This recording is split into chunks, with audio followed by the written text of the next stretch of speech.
कहते हैं क्रिकेट और कंट्रोवर्सीज एक दूसरे से दूर नहीं रह सकती, पर ऐसे में क्या खिलाड़ियों को खेलने पर ज्यादा ध्यान देना चाहिए और कंट्रोवर्सीज से बचने की कोशिश करनी चाहिए?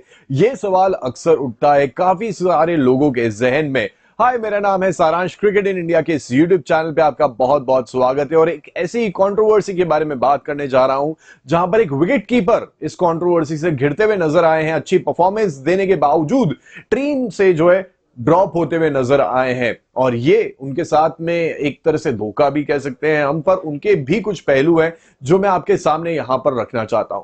मैं बात कर रहा हूं उस खिलाड़ी की जिसने कानपुर टेस्ट मैच में न्यूजीलैंड के अगेंस्ट 61 रन बनाए थे, बावजूद इसके कि वो अनफिट था वो मैच खेलने के लिए। उस वक्त नेक में उनके प्रॉब्लम हो गई थी, इतनी प्रॉब्लम हो गई थी कि वो विकेट कीपिंग भी नहीं कर पा रहे थे, पर टीम को वहां पर जरूरत थी, इसीलिए वो वहां पर उतरे। 61 रन की पारी खेली, 126 गेंदें खेली, जिसकी वजह से वो मैच जो है ड्रॉ हो पाया। यहां पर मैं बात कर रहा हूं भारतीय टीम के विकेट कीपर और बैट्समैन वृद्धिमान साह के बारे में।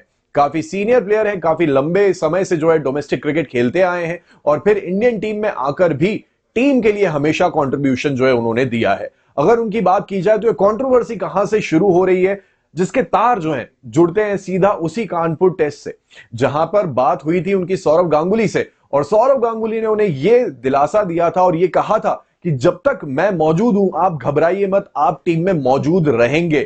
तो इस बारे में आप निश्चित होकर खेल पे जो है ध्यान दीजिए। यह बात सौरव गांगुली ने कही थी, जो कि वृद्धिमान साह ने बाहर लीक की है। उसके बाद मैं आपको बताना चाहूंगा राहुल द्रविड़ ने भी उनसे बात की कुछ ही समय पहले और उनसे एक फ्रेंडली नोट पर या फिर एक मेंटोर के तौर पर, एक कोच के तौर पर यह कहा उन्हें कि आपको संन्यास के बारे में सोचना चाहिए।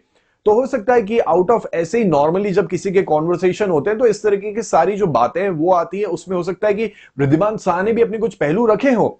तो ये एक नॉर्मल कॉन्वर्सेशन जो मुझे लगता है कि शायद इस तरह से बाहर नहीं आनी चाहिए थी, वो भी बाहर यहां पर आई है। जिसके बाद अगर बात करें टीम से जो है अंदर बाहर होते रहे हैं वृद्धिमान साहब बावजूद परफॉर्मेंसेस देने के, और ये देखा है कि इनकंसिस्टेंट परफॉर्मेंस वहां पर दूसरे विकेट कीपर की आई है, फिर भी उसे जो है टीम में शामिल कर लिया गया। अगर टेस्ट क्रिकेट की बात की जाए तो श्रीलंका में बहुत अच्छी टेस्ट सीरीज जो है नहीं घटी थी भारतीय टीम की। वहां पर उम्मीद की जा रही थी कि वृद्धिमान साह जो है उन्हें मौका दिया जाएगा, पर वृद्धिमान साह टीम के साथ तो जरूर थे, पर कप्तान सिर्फ उन्हें घुमाने के लिए लेकर गए थे साउथ अफ्रीका। ऐसा प्रतीत हुआ जब वहां पर ऋषभ पंत की परफॉर्मेंस जो है कंसिस्टेंटली नहीं आई। एक मैच में भी वहां पर कप्तान ने यह उचित नहीं समझा या फिर कोच ने यह सजेशन नहीं दिया कि वृद्धिमान साह को शायद आप ट्राई कर सकते हैं एक मैच के लिए, और हो सकता था कि वो मैच वहां पर वृद्धिमान साह जो है पलट देते या फिर अपने बलबूते पे जिता भी देते या ड्रॉ जो है वो खिलवा देते हैं वहां पर वृद्धिमान साह, क्योंकि ऐसे इतिहास में पहले कर चुके हैं और नवंबर में ही पिछले साल वो जो है ये चीज करके दिखाई है उन्होंने।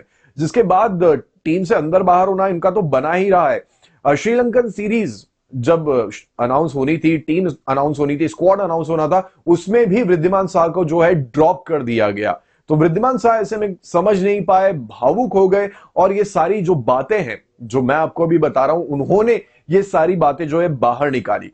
और फिर जो राहुल द्रविड़ ने कहा था ये बात और साथ ही सौरव गांगुली ने कहा था, वो बातें भी जो है बाहर आई है। ऐसे में एक और चीज यहां पर गौर करने वाली ये होगी कि मीडिया जर्नलिस्ट उन्हें अप्रोच करने की कोशिश कर रहे थे और उन्होंने कहा कि जो भी पोल खोल है मैं करना चाहता हूं, आपको एक मौका देना चाहता हूं कि आप आइए हमारे पास में और हम आपका एक इंटरव्यू करते हैं जिसमें सारी बातें जो है बाहर आनी चाहिए, जिसका जवाब वृद्धिमान साह ने वहां पर नहीं दिया। जिसके बाद उन्हें धमकी भरा मैसेज जो है वो वहां पर मिला कि वो इस तरीके का इग्नोरेंस बर्दाश्त नहीं करते हैं।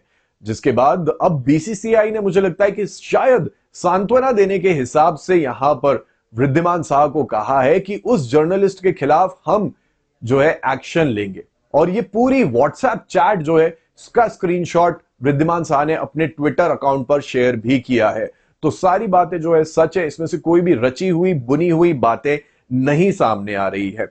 अगर बात की जाए राहुल द्रविड़ की, तो उन्होंने अभी वेस्ट इंडीज सीरीज के बाद ये बात कही कि वृद्धिमान साह को जो मैंने कहा था वो शायद काफी मैंने फ्रेंडली नोट पे उनको कहा था और ये एक बचकानी हरकत है कि जो अंदर के डिस्कशंस हैं हमारे वो बाहर इस तरह से लीक कर रहे हैं वृद्धिमान साह। तो ये भी एक जो है स्टेटमेंट आया है, यहां पर बयान आया है राहुल द्रविड़ की तरफ से। वेल ऐसे में उस बीसीसीआई ने तो कहा ही कि उस जर्नलिस्ट के खिलाफ ये एक्शन जो है वो लिया जाएगा। पर अब बात ये उठती है, सवाल ये उठता है कि कितने हद तक आप इसे ठीक मानते हैं कि जो अंदर की बातें हैं वो बाहर आती है, ड्रेसिंग रूम के बाहर आती है, या फिर बीसीसीआई अध्यक्ष से आपकी जो बात होती है आप उसे पब्लिक कर देते हैं। पहले भी ऐसा कई बार हुआ है। रविचंद्रन अश्विन की जो बात हुई है ड्रेसिंग रूम में, उन्होंने बाहर पब्लिक कर दी है। और भी कई खिलाड़ियों के साथ में यह अमूमन देखा गया है, अक्सर देखा गया है कि वो जो पर्सनल ड्रेसिंग रूम की जो बात होती है, एक टीम के लिहाज से, मैनेजमेंट के लिहाज से कॉन्फिडेंशियल रहनी चाहिए, वो बाहर मीडिया में लीक कर दी जाती है। किस हद तक आप इसे ठीक मानते हैं या फिर आप इसे गलत मानते हैं? अपनी राय इस पूरे मुद्दे पर नीचे कमेंट बॉक्स में आप जरूर दीजिएगा कि आपको क्या लगता है इस पूरे मुद्दे पर, क्या बवाल हुआ है और आपको किस तरफ जो है झुकाव महसूस होता है, या तो बोर्ड की तरफ या वृद्धिमान शाह की तरफ। अपनी राय जरूर आप कमेंट बॉक्स में रखें। ये वीडियो उन लोगों के साथ शेयर जरूर कीजिएगा जो वृद्धिमान शाह को एक अच्छा खिलाड़ी मानते हैं और बोर्ड से जुड़ी बहुत सारी बातें करते हैं। साथ ही ये वीडियो आपको पसंद आया होगा तो इसे लाइक जरूर कीजिएगा और चैनल को सब्सक्राइब करना है, साथ ही बेल आइकन दबाना है ताकि ऐसी इनसाइड स्टोरीज जो हैं वो आपको जरूर पता पड़ती रहे क्रिकेट इन इंडिया के इस यूट्यूब चैनल पे। मेरा नाम है सारांश। Thank you.